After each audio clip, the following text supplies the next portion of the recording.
Bonjour à tous, cette semaine on parle des finales de Coupe de l'Escaut.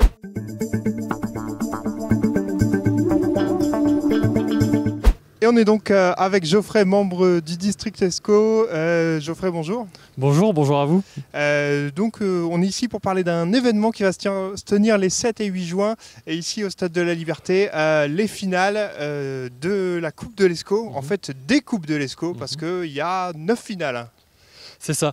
Donc on va être là sur le week-end du 7 et 8 juin. On aura 9 finales. Herbe et ensuite une finale futsal également qui aura lieu dans la salle Vampoule. Donc ça va se dérouler à peu près de cette façon, 5 matchs le samedi, 5 matchs le dimanche. Donc dans les 5 matchs du samedi, il y aura la finale futsal dans la salle Vampoule. Donc des matchs qui commencent des U14 jusqu'aux seniors, ça touche toutes les divisions, même les loisirs, les féminines. En fait, c'est tout l'Escaut qui a rendez-vous ici pour les grandes finales. C'est ça. Le but, c'est de réunir tous les SCO, toutes les pratiques.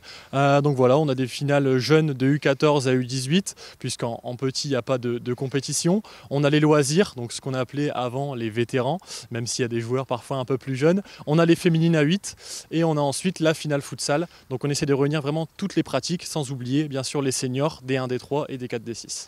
Alors c'est tout un parcours pour aller jusqu'en finale. Il y a déjà une première finale qu'il faut remporter, puis ensuite des finales de secteur. Expliquez-nous un petit peu comment ça marche, sans rentrer trop dans le détail, mais expliquez-nous comment ça marche. C'est ça. Alors c'est assez compliqué à comprendre comme ça, mais si vous voulez en fait, pour le parcours senior, donc les finales D1, D3 et D4, D6, on commence par secteur. Donc on doit définir un champion de secteur. Il y a d'abord une phase de poule, puis une phase d'élimination directe pour définir un champion par secteur en D1, D3 et en D4, D6.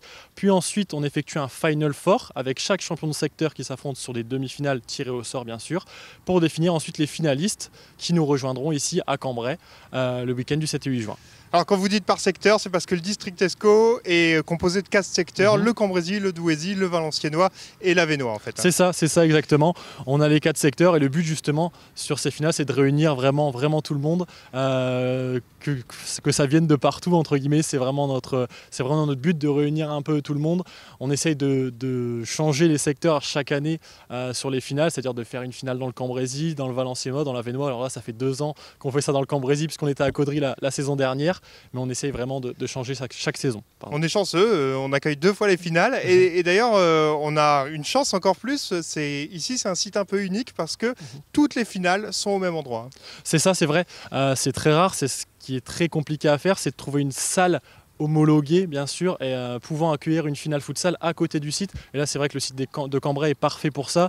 On a un terrain en herbe, un terrain synthétique qui va être utilisé mais qui peut être aussi de repli en cas de pluie. On a le terrain d'échauffement derrière le terrain numéro 2 et on a la salle futsal à côté qui va nous permettre de faire vraiment un bel et grand événement et de réunir vraiment du monde, on l'espère, s'il y a le beau temps. Et si le district faisait du waterpolo, vous avez même la piscine à côté. C'est ça, exactement. On a même la deuxième salle futsal à côté, la salle Liberté, qui pourrait être utilisée. Donc c'est vraiment parfait. Alors, parlez-nous un petit peu du district. Ça représente quand même pas mal de licenciés, pas mal de clubs.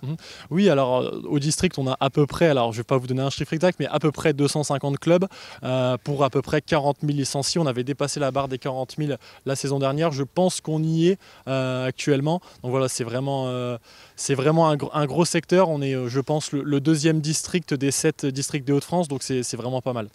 À l'initiative forcément de ces finales, le district est à la baguette, mais le district ne sera rien sans ses clubs. Donc il y a 2 clubs qui vous donnent un coup de main pour l'organisation. 2 clubs nous accompagnent, donc le club de Cambrai Amérique, Cambrai OMCA, et le club du CFS, le Cambrai Futsal, qui nous accompagne sur les installations du 3e club de Cambrai, le Cambrai AC.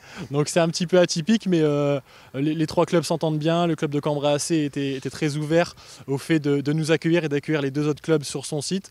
Donc on est vraiment content de le faire ici et merci à eux pour leur implication, leur participation et surtout leur aide pour cet événement qui va être une belle fête, je l'espère, pour la ville de Cambrai et tous les SCO. Alors on note le rendez-vous, le 7 et le 8. Le 7 à partir de quelle heure? Le 7, alors le premier match sera à 10h et le dernier match à 18h avec la finale futsal. Et pareil, le dimanche, le dernier match à 16h30, donc fin 18h30, 19h. Si vous voulez venir passer un bon week-end, il faut être présent à Cambrai le 7 et 8 juin. Et un rendez-vous important aussi, l'inauguration, un rendez-vous pour nous, la ville, important, l'inauguration de nos vestiaires. On vient de terminer nos vestiaires, c'est important d'inaugurer les vestiaires pendant ces finales. C'est ça, exactement. Ah, puis ça va nous permettre de voir du monde également. Et puis c'est vrai que ce bloc de 10 vestiaires, nous, il est parfait pour nous, puisqu'on n'aura même pas de stockage de sacs à faire ou quoi que ce soit. Donc c'est vraiment un bel outil qui est à notre disposition également. Et bien parfait, merci beaucoup. C'est noté, on se donne rendez-vous du coup le 7 et 8 juin. Merci. Merci à vous. Voilà, c'est tout pour cette semaine. On se retrouve la semaine prochaine pour un nouveau numéro.